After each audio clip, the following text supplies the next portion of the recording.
Since we're staying on recent topics, and talk about last night. Something else happened last night. Milwaukee Bucks and the Oklahoma City Thunder were able to punch their tickets into the Emirates midseason tournament cup finals.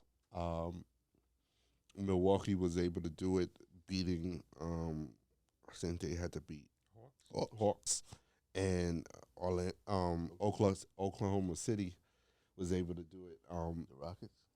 beating the young Rockets team. First, let me ask you: have you guys been paying attention to the cup? Never. No. Wow. I mean, I watched the game because it's a good game, but the cup, I'm not going to beat a dead horse. I don't care nothing about this cup. All right, it's because you're a skeptic. I'm gonna call you of the cup. You don't think these games have been more competitive than normal midseason games at this time? No, because OKC always balls.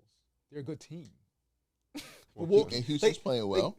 Look at the teams who are in it. Like OKC always plays hard, and Giannis is one of the hardest. He gets the more effort than anyone.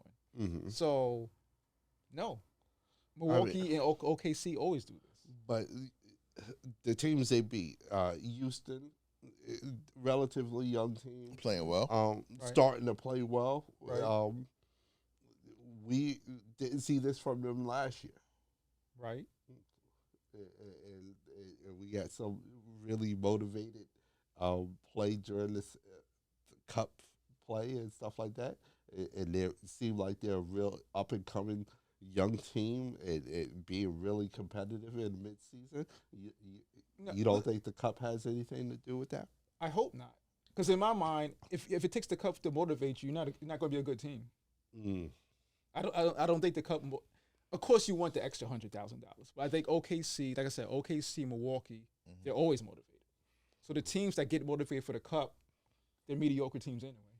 And I think Houston was just playing well and momentum wise. And they're just playing better. Yeah, Atlanta's the only one I might feel you might have something there.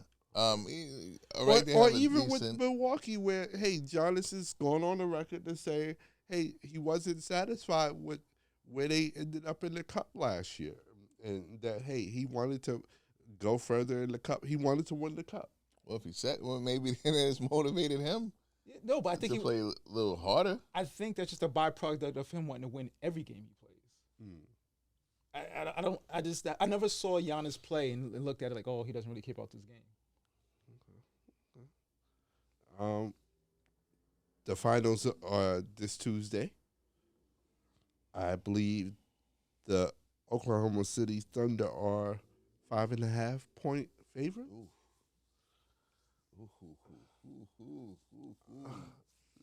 So Believe in the source. I'm putting it out there so y'all can help our fans, make some informed decisions on possible bets out. Where's the camera?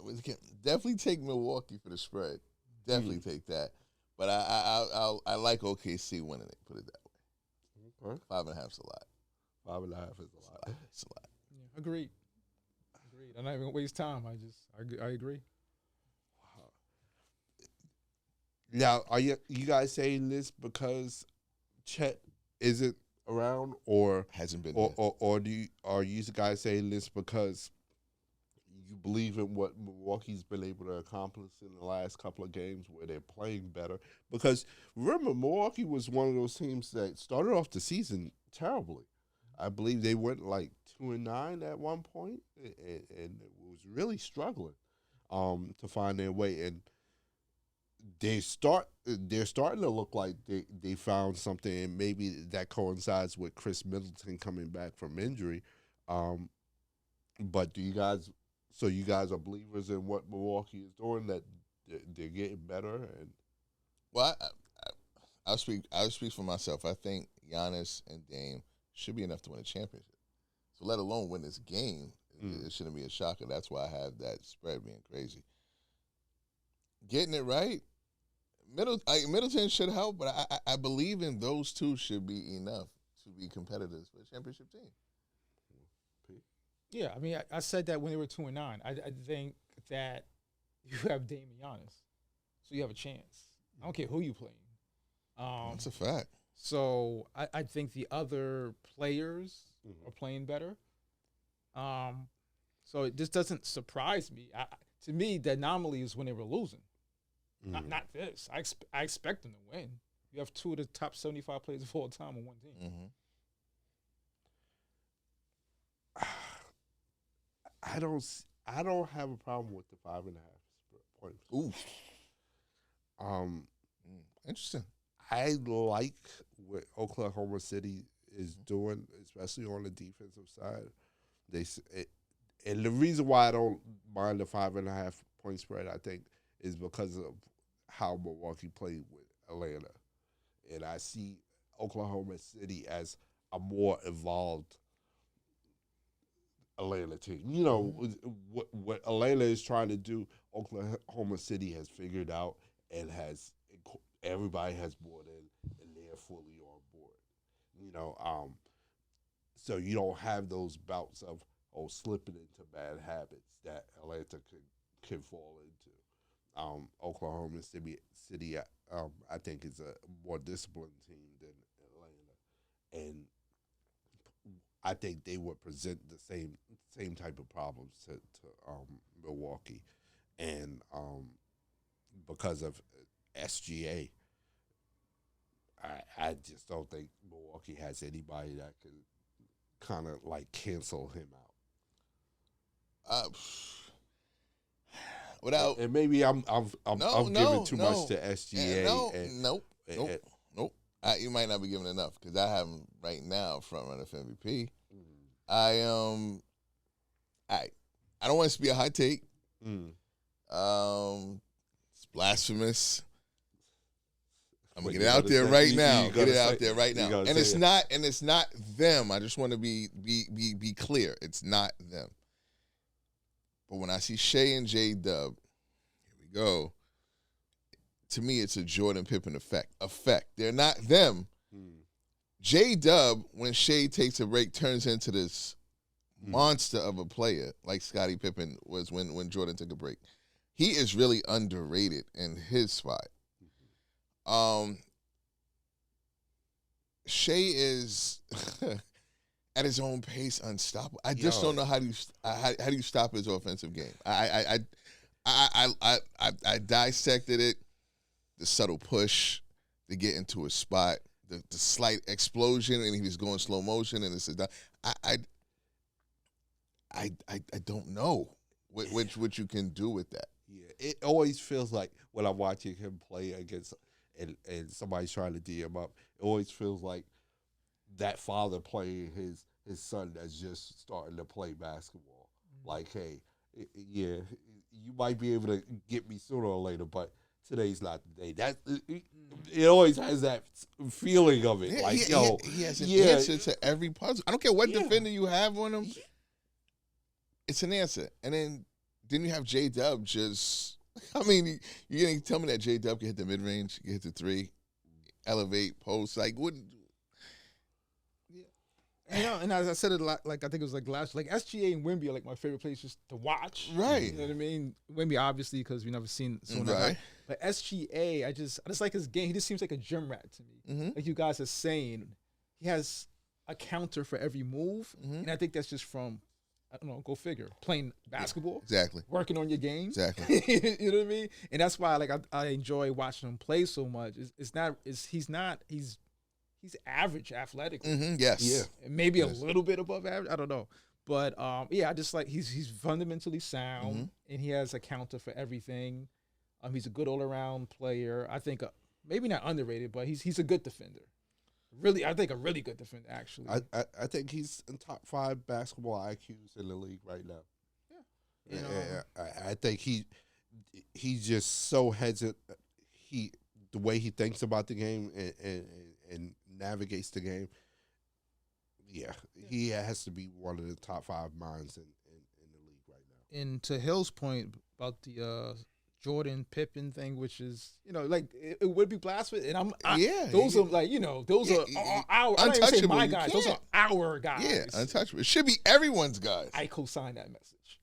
You understand? And I think for the record, whatever camera, Jalen Williams should be All-Star this year. That's Clearly, that's how good he's playing. And I don't think it should even be. Don't give me if someone makes it over, it will be over some lifetime achievement award. There are not 12 players in the West that are playing better basketball than Jalen Williams. Couldn't agree more. If you're watching, I couldn't agree more. Right. All right. For me, my guy, y'all know, is Anthony Edwards. Mm-hmm. His explosion is not sustainable. You know what I'm saying? And Shea doesn't force his body to do it. He doesn't have to. Mm-hmm. So Ant, way more. And I'm here with them too. Mm-hmm. But the fact, I mean, the reason that Shea is able to say, listen, it's a game. I'm playing chess. I'm 4 moves ahead of the next person. As Ant is, I'm past my first guy, and my athleticism is going to get me to where you got to go at the same place. If you talk about physicality-wise, I want the guy that's going to be able to maintain and treat his body. It doesn't seem like the guy's in shape, at his pace. It doesn't seem like it's anywhere. It'll be some type of injury where you're seeing it coming. Everything's under control. He's a special player. I think I know they know how good he is, but I don't know if he's being nurtured or cherished to how he's showing people how to play this game when you're smart and good. And like you said, not top athleticism, but good enough athleticism. He will dunk on you, but he doesn't push himself to say, listen, I know the angles and all that stuff. He's unbelievable. Class work. It's ridiculous. Good job, Clip. I want to stay with the NBA for a little bit. Tough trade. And that's, I think, another reason why I like SGA is he could have been a Clipper. He was a Clipper. He was a Clipper. That's the scary. He was a Clipper. And this could have been happening in Clipper. There's a lot of blame to go around. Cause what do we see, like the 13th pick? You don't want to go. You don't want to go through that draft board to see who people picked above him. It's scary. But I want to say with the NBA, I just heard a rumor about Golden State. Golden State Warriors rumored to be conducting a trade with the Brooklyn Nets, where they'll trade for Dennis Schroeder and a second-round pick, and they'll be giving out the injured player, Melton. D'Anthony Melton, and 3 second-round picks. What do you guys think of that trade? Do you think it's enough? Because the rumor mill is Schroeder. It's just Dennis Schroeder. 3 second-round picks in Melton. I wouldn't did it for Melton straight up. Even injury. Something about Golden State not wanting a player over 6'3". I don't get it. Yeah, I don't. And I think Dennis Schroeder's a good. I think Melton's a good player. I think he's out for the season. Absolutely done. Yeah. But like you said, they need height. That's their weakness. Not a playmaker. I think both of them are good players. I think Dennis Schroeder's a good player. And Melton is, yes. But they need they need 7-footers. Like in the West with Chet, Wemby, Sengun, Joker. You can't have Draymond playing as good as he is. He's 6'6", and I think he'll be better served playing. Basically the Ed Reed free safety directing people, but he needs help defensively. So. And Looney's not enough, right? And I think Looney's is a good player, but he's like 6'9". Jackson Davis, I think they need 7-footers. That's. Okay. And before we get off the NBA,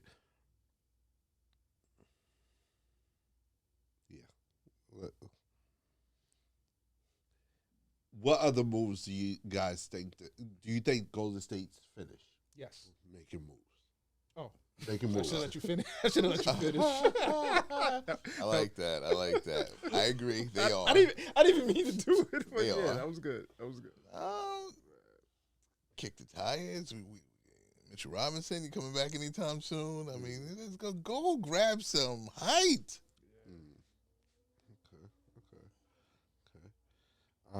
Get Dunleavy out of there. Seen enough. Vujicic, somebody. Get Dunleavy out. Yeah, he's